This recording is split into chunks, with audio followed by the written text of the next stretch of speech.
অনেক ভালো ভালো হোটেল চিনি যেখানে খুব কম টাকায় মানে শহরে সকালের দিকে বিভিন্ন ওয়ার্কিং ক্লাস পিপল বা যারা যে মামারা রিক্সা চালায় ভ্যান চালায় বা বাহাদুর বাজারের পাশে কিছু হোটেল আছে খুব কম টাকায় তারা ভালো তরকারি দেয় ঝোল টোল দেয় আর কি।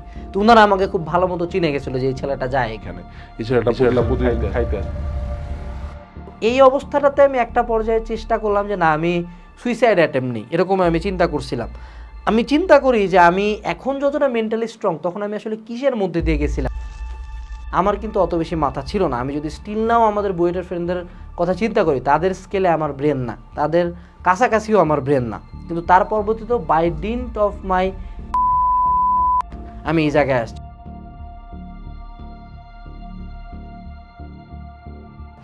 তো হোয়েন দ্য ডে কামস, আমাদের এই এনডিসি রেজাল্ট দেওয়ার সময় পেপারে রেজাল্ট দিয়ে দিল।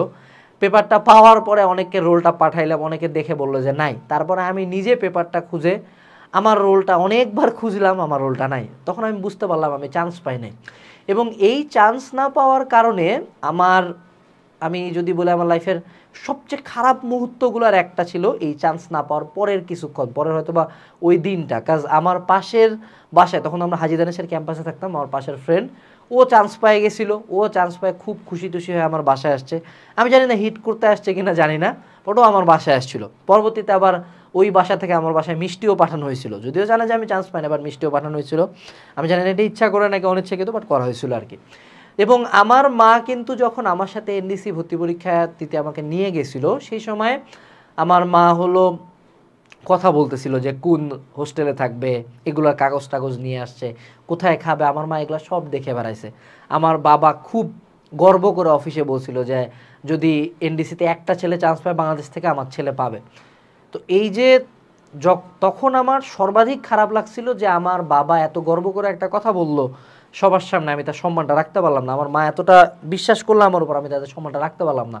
এবং নিজের ভিতর থেকে আমি কুড়ে কুড়ে মানে মরে যাচ্ছিলাম, এতটা খারাপ লাগতেছিল। এবং আমি যখন একজন ফার্স্ট বয় আমি চান্স পাই নাই, আমার প্রতিটা ফ্রেন্ড, আমি যখন স্কুলে টেস্টিমোনিয়াল তুলতে গেছি তখন আমাকে বলছে যে কিরে এনডিসি ভরে দিল না, এরকম করে বলতেছে ওই ফ্রেন্ডটা। তারপরে আরেক ফ্রেন্ড আর কি।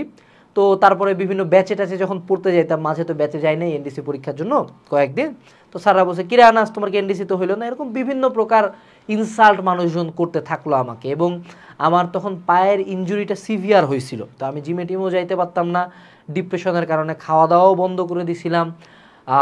খাওয়া দাওয়া বন্ধ করে দেওয়ার কারণে ওয়েট কমে আমার মানে 70 কেজির নিচে চলে আসছিলো। আমি যদি এখনই 90 কেজি, তুমি বুঝো যে 70-র নিচে যদি আমি আসি আমাকে কেমন লাগবে। এবং সেই সময়টাতে আমার তৎকালীন যে প্রেমিকা ছিল সেও আমাকে ছাড়ে দিয়ে আমারই এক বেস্ট ফ্রেন্ডের সাথে ওই সময় রিলেশন করে ফেললো, এটাও আমাকে মানতে হয়েছে, এটাও আমাকে দেখতে হয়েছে। তার পরবর্তীতে আমার বাবা আমার মানে এই ধাক্কাটা উনি আসলে সামলাইতে পারেন নাই। তো এবং উনি এতটা বেশি ডিসহার্টেড হয়ে গেছিলো, আমার বাবা মামা ওনারা আমাকে সাপোর্ট করার চেষ্টা করছেন অনেক, কিন্তু তার পরবর্তীতে ওনাদের একটা রাগ এবং দুঃখ বা ক্ষোভ আমার প্রতি ছিল। আমি বুঝতে পারতাম যে তারা আমার মানে অনেক বেশি হার্ট হয়েছে এই বিহেভিয়ারটাতে। এবং তাদের সাথেও আমার একটা অনেক বড় ডিস্টেন্স হয়ে গেছিলো, যে তারা চাইলেও আমাকে সাপোর্ট করতে পারতেছিল না, কারণ তাদেরও অফিসে বা বাইরে উঠতে বসতে মানুষজন খোঁটা দিচ্ছিল। তো এমন একটা অবস্থায় আমি কিন্তু এনডিসি ভর্তি পরীক্ষার জন্য প্রায় 2-3 মাস এইচএসসির পড়াশোনা খুব একটা করি নাই। এবং আমার বন্ধু জিহাদ তখন কিন্তু বিভিন্ন ব্যাচে টাচে পড়ে বেড়ায়। তো আমি যখন ব্যাচে আসলাম এক স্যার বলছে এই তো হাজী দানেশ পার্টি, এগুলা তো ভালো স্টুডেন্ট হয় না, পড়াশোনা করে না, এরকম বিভিন্ন কথা বলে কোচিংয়েও ঢুকতে দেয় না, আমাকে ইনসাল্ট করে। তো এরকম আশপাশটা কেমন করে জানি সব কিছু আমার এগেনস্টে চলে গেল। আমি হাঁটতে পারি না, আমার পায়ে সমস্যা, আমি খাইতে পারতেছি না ঠিক মতো, আমার বাবা মার সাথে ডিস্টেন্স, আমার আশপাশের সবাই চলে গেছে, আমার ব্রেকআপ হয়ে গেছে, ওভারঅল সব কিছু মিলে আমি খুবই একটা খারাপ সময় গেছিলাম এবং ক্রিপলিং একটা ডিপ্রেশন। তো এই অবস্থাটাতে আমি একটা পর্যায়ে চেষ্টা করলাম যে না আমি সুইসাইড অ্যাটেম্প নিই, এরকম আমি চিন্তা করছিলাম। আমি চিন্তা করি যে আমি এখন যতটা মেন্টালি স্ট্রং তখন আমি আসলে কিসের মধ্যে দিয়ে গেছিলাম যে ডিসিশনে। এবং আমি একদিন হয়তো বা 8-10টা না বা আরও বেশি স্লিপিং পিলস খাইছিলাম, যদি আমার দেহায় কিচ্ছু হয় নাই, আমি একটু ঘুমাইছি 1-2 ঘন্টা, ঘুম থেকে উঠে আমার কঠিন খিদা লাগছে যে খাইতে হবে। হ্যাঁ, তো এই ছিল অবস্থা আর কি। তো তার পরবর্তীতে ওই অ্যাটেম্প নেওয়ার পরেও আমি দেন ডিসাইড করলাম যে না, I have to fight back.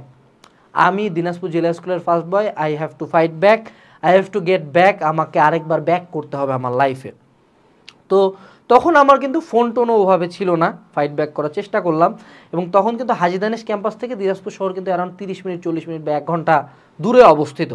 তো ওইখান থেকে আসলে কোচিং করা সম্ভব হচ্ছিল না। এবং তখন কিন্তু আব্বু খুবই রাগ করছে যে আব্বুর কাছে যে আলাদা করে আমি টাকা চাবো, আমার বাবা যথেষ্ট রিচ কিন্তু তার কাছে আমি টাকা চাবো এই সাহসটা আমার হচ্ছিল না, আমার আম্মুরও হচ্ছিল না। তো তারপরও আম্মু চুপ করে লুকায় আমাকে একটা 1 রুমের ফ্ল্যাট নিয়ে দিনাজপুর শহরে পাঠিয়ে দিল। এবং ওই 1 রুমের ফ্ল্যাটে থাকতাম। আম্মু যে টাকা পয়সাগুলো দিত, আমিও কাইন্ড অফ একটু একা থাকতে চাইলাম। তো আম্মু যে টাকা পয়সাগুলো দিত ওগুলো দিয়ে আমি অনেক কষ্ট করে খাইতাম। হ্যাঁ, আব্বুর কাছে টাকা চাইতে আমি না ইচ্ছা করে, ভয় লাগতো যে টাকা চাইলে আব্বু কি মাইন্ড করবে নাকি। তো ওখানে আমার পার ডে হয়তো বা তখন খাওয়ার অ্যালাউন্স ছিল 100 টাকা বা 150 টাকা। এবং আমি খুব ট্রাই করতাম দিনাজপুর শহরের এভাবে আমি অনেক ভালো ভালো হোটেল চিনি যেখানে খুব কম টাকায়, মানে শহরে সকালের দিকে বিভিন্ন ওয়ার্কিং ক্লাস পিপল বা যারা যে মামারা রিক্সা চালায়, ভ্যান চালায়, বা বাহাদুর বাজারের পাশে কিছু হোটেল আছে খুব কম টাকায় তারা ভালো তরকারি দেয়, ঝোল টোল দেয় আর কি। তো ওনারা আমাকে খুব ভালো মতো চিনে গেছিলো যে এই ছেলেটা যায় এখানে, এই ছেলেটা প্রতিদিন খাইতে আসছে। তো আমি খুব কম টাকায় ওখানে খাওয়ার চেষ্টা করতাম, একা একা একটা বিল্ডিংয়ের মধ্যে থাকতাম। কিছু ভৌতিক ঘটনাও ঘটছিল, 1 রুমের একটা ফ্ল্যাট। তো সেই গল্প আমি বলছি আর কি আরেক ভিডিওতে, বাট এরকম ঘটনা ঘটছিল। এবং তখন আমি কিন্তু সাইকেলে করে প্রাইভেট পড়ে বেড়াইতাম, আমার একটা সাইকেল ছিল। তো এই ল্যাংড়া পা নিয়ে আমার ডাক্তার বলছিল যে তুমি কোনোদিন জিম করতে পারবা না। তারপর আমি হালকা জিম টিম করার চেষ্টা করতাম তখনও। এবং পাটা ঠিক করার জন্য হইলেও বা আমার টাকা বাঁচানোর জন্য হইলেও আমি চেষ্টা করতাম যে সাইকেলে করেই টিউশন না অ্যাকচুয়ালি প্রাইভেটগুলোতে বা ব্যাচগুলোতে যাওয়ার জন্য। তো আমি নর্মালি সকাল 6টার দিকে ব্যাচগুলোতে পড়তে যাইতে পড়তাম, যায় 6টা থেকে অ্যারাউন্ড 1টা 2টা পর্যন্ত পড়ে টোরে বাসায় আসতাম। তারপর বিকালবেলা আরেকবার যেতাম। তারপর রাতের বেলা থেকে একটানা আমার প্রাইভেট টিচার আসতো আর কি। তো এইভাবে করে আমার ফার্স্ট ইয়ারটা একটানা গেছে। আমার কোনো পার্সোনাল ফোনও ছিল না, আমার একটা বাটন ফোন ছিল। এবং আমি আমার ফ্রেন্ড যারা আছে যে জিহাদ বা অন্যান্য ফ্রেন্ডদের কাছে ফোন চায় চালাইতাম, যে মামা তোর একটা ফোনটা দিয়ে এফবিতে একটু ঢুকি, ওই সময় একটু ফোন টোন চালাইতাম আর কি। তো এইভাবে চলতে চলতে আমি মানে ওই একটানা প্রথম 1 বছরে যে তৎকালীন গার্লফ্রেন্ড হোক যা হোক, এগুলো সব কিছু পেইনের মধ্যে অনেক মানুষজন অনেক কথা শুনেছে। সো একদিন একজন স্যার আমাকে আবার ইনসাল্ট করছে চান্স পাওয়ার মানে রেজাল্টের অনেকদিন পর। উনি বলছে যে কিরে এনডিসির কী অবস্থা। তো আমি তখন স্যারকে দাঁড়ায় বলছিলাম যে স্যার আপনি আমার শিক্ষক, আমি আপনার কাইন্ড অফ সন্তানের মতো, বা আমার কিন্তু সবচেয়ে বড় আশ্রয় আপনি যদি আমাকে ইনসাল্ট করেন তাহলে আমি কার কাছে যাব। তো ওই দিনকার পর থেকে, ওই স্যারের নাম ছিল সঞ্জীব স্যার, দিনাজপুরের বায়োলজির একদম পুরা লেভেলের স্যার। তো ওই দিনকার পর থেকে সঞ্জীব স্যার আমাকে কোনোদিন কিছু বলেনি, কিন্তু তারপর থেকে সঞ্জীব স্যার আমাকে প্রতিদিন মোটিভেট করার চেষ্টা করতো যে এই ছেলেটা চান্স পাবে, এই ছেলেটা অনেক ভালো। তো এইভাবে করে আমি ওই মনে হয় কলেজের ফার্স্ট ইয়ার ফাইনালের আগে পর্যন্ত বেশ কিছুদিন শহরে একা থাকতাম। আম্মু মাঝে মধ্যে আসতো, রান্না টান্না করে দিয়ে যাইতো। এবং আব্বুর সাথে একটা ডিস্টেন্স ছিল, আব্বু প্রচণ্ড রাগে ছিল, আমি কথাবার্তা বলার সাহসই পাইতাম না। তো তার পরবর্তীতে কলেজের ফার্স্ট ইয়ার ফাইনাল হইলো। এবং ফার্স্ট ইয়ার ফাইনাল হওয়ার পরে আমি তখন কলেজে হইলাম হলো সেকেন্ড, নিশি আমার বান্ধবী হলো ফার্স্ট। 2 মার্কের ডিফারেন্সে আর কি, সম্ভবত 2 মার্ক না 10 মার্কের একটা ডিফারেন্স ছিল আর কি। তো যখন আমি কলেজে প্রথমবার ফার্স্ট বা সেকেন্ড হইলাম, তখন আমার বাবা মোটামুটি একটা ফেইথ পাইলো যে না ওকে ছেলেটা এখন ট্রাই করতেছে। তখন আব্বু ফুল ফ্যামিলি নিয়ে বাসায় আসলো। এবং বাসায় আসার পরে দেন আব্বু আম্মু সবাই মিলে আমরা একসাথে থাকলাম, একসাথে পড়াশোনা করলাম, ভালো ভালো প্রাইভেট দেওয়া হলো। কিন্তু সত্য কথা হলো যে ওই যে আমার জীবনের চান্স না পাওয়ার পরে 6 মাস একা থাকা, এই ফিনান্সিয়াল স্ট্রাগলগুলো ফেস করা, যে না টাকা থাকা সত্ত্বেও টাকা না নিয়ে ফিনান্সিয়াল স্ট্রাগলগুলো যেগুলো আমি ফেস করছি, সেটা হয়তো বা আমার জীবনের এখন পর্যন্ত পাথেয় হিসাবে কাজ করতেছে। এবং ওই টাইমটাতে আমি হয়তো বা বুঝতে পারছি যে আমার বন্ধু জিহাদ বা হাতে গোনা এক ফ্রেন্ডের বাসায়, আরেকটা স্টোরি ছিল যে আমি অনেক দিন পরে যখন আসছি এখানে ব্যাক করে, এক ফ্রেন্ডের বাসায় প্রাইভেট পড়তে গেছিলাম। বাট ওর সাথে আরও কিছু ফ্রেন্ড ছিল, তারা সবাই আসলে আমাকে লাইক করে নাই। ওই ফ্রেন্ড আমাকে পড়াইতে চাইলেও বাকিরা আসলে চায় নাই যে আমার সাথে ওই বাসায় একসাথে আমরা ব্যাচ করে পড়বো। সো তারা আমাকে ওই বাসায় পড়তেও দেয় নাই। তো ওই রকম বিভিন্ন সিচুয়েশন ফেস করতে করতে একটা পর্যায়ে আমার মাথায় একটা চিন্তা আসলো যে আসলেই কি আমি এত লো, মানে আমার লাইফটা কি এতটাই লো হওয়া ডিজার্ভ করে, মানে আমি কি এতটাই নিচে নামে গেছি। আমি একদিন মানে গাড়ির জন্য ওয়েট করতে করতে চিন্তা করলাম। তো তারপরে আমি ওই যে এই মানে ব্যাকল্যাশগুলা থেকে একটা ডিসিশন নিলাম যে না, এক অ্যাডমিশন আমাকে হারাইছে, এর পরবর্তীতে যেই অ্যাডমিশন হবে সেই অ্যাডমিশনকে আমি দেখাবো। আমার কাইন্ড অফ এনডিসির প্রতি এনডিসি আমার একটা না পাওয়া ভালোবাসা। অবশ্যই এটা বাংলাদেশের সেরা কলেজ, এটা নিয়ে কোনো সন্দেহ নাই। কিন্তু আমার ইচ্ছা ছিল যে আমি দিনাজপুর সরকারি কলেজ থেকে অ্যাটলিস্ট এনডিসির স্টুডেন্টদের যারা আছে তাদেরকে দেখাই দেবো যে না ওকে, মফস্বল শহর থেকেও করা সম্ভব। আমার এনডিসির প্রতি কোনো আক্রোশ নাই, কিছু নেই। বাট আমার মনের মধ্যে একটা বিশ্বাস ছিল যে না, ওরা যদি ঢাকায় থাকে পারে, আমি অ্যাটলিস্ট আমার এলাকা থেকে সর্বোচ্চ যেই কাজটা করার সেটা আমি করব। এবং এইভাবে আমি ফার্স্ট ইয়ারে ফাইনালে ফার্স্ট হইলাম, দেন কলেজে টেস্ট পরীক্ষায় ফাইনাল হইলাম, টেস্ট পরীক্ষায় ফার্স্ট হইলাম 35, ওই সময় মনে হয় কত 10টা বা 15টা অলিম্পিয়াড দিয়েছিলাম সেকেন্ড ইয়ার ওঠার পরে, প্রত্যেকটাতে চ্যাম্পিয়ন হয়েছিলাম। দেন পরবর্তীতে যখন অ্যাডমিশন টাইম আসলো আমি আমার সর্বোচ্চ পড়াশোনা দিছি, সেই সময় আমি 15টা ভার্সিটিতে চান্স পাইছি, 3টা ভার্সিটিতে ফার্স্ট হয়েছি, ডেন্টালে থার্ড হয়েছি, এখন বুয়েটে পড়াশোনা করছি। So overall I prove my point যে না, এলাকা থেকেও সম্ভব, হয়তো বা এনডিসির স্টুডেন্টদের লেভেলেও অনেক কিছু করা সম্ভব যদি তোমার ইচ্ছা থাকে। এবং সত্য কথা বলতে গেলে আমি আমার এইচএসসি লাইফটাতে পড়া বাদে অন্য কোনো কিছু করছি বলে আমার খেয়াল থাকে না, সব কিছুই হালকা হালকা করে করার চেষ্টা ছিল, বাট আমার দিন রাত ধ্যান জ্ঞান শুধুমাত্র পড়াশোনায় ছিল।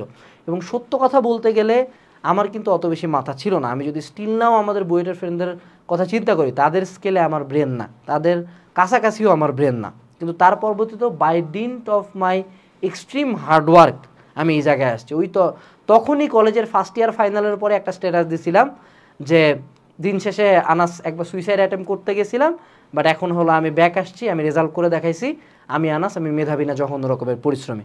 তো এই কথাটাই কিন্তু তোমরা দেখো, এই কথাই কিন্তু এখনও টি শার্টের পিছন দিকে লিখে নিয়ে আসি।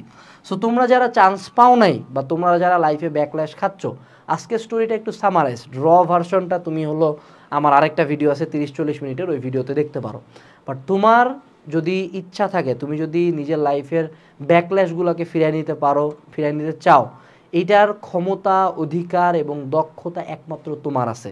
তুমি আল্লাহর উপর বিশ্বাস রাখবা, পরিশ্রম করবা, সংকল্প করবা, কখনো হার মানবা না। ওই ল্যাংড়া পাও ঠিক হয়েছে, আমার একা থাকতেও হয় নাই, আমি একটা ভালো জায়গায় পড়াশোনা করছি এবং আমি আমার পয়েন্টটাও প্রুভ করছি যে না, যদি আমি ভালো কলেজে নাও পড়ি তাহলেও আমার দ্বারাই সম্ভব, শুধু দরকার সঠিক গাইডলাইন। আমার অনেক ভালো ভালো বেশ কিছু মেন্টর ছিলেন, ভালো ভালো কিছু টিচার ছিলেন, আমি প্রচুর পড়াশোনা করছি দেখেই কিন্তু সম্ভব। সো এই এফোর্টটা তোমাকে দিতে হবে। লাইফে যেই জায়গায় পড়ে থাকো, you can always turn back, but এই টার্ন ব্যাকটা তোমাকে করতে হবে। এই গর্ত থেকে তোমাকে কেউ উঠাইতে পারবে না যদি না তুমি নিজে ওঠো।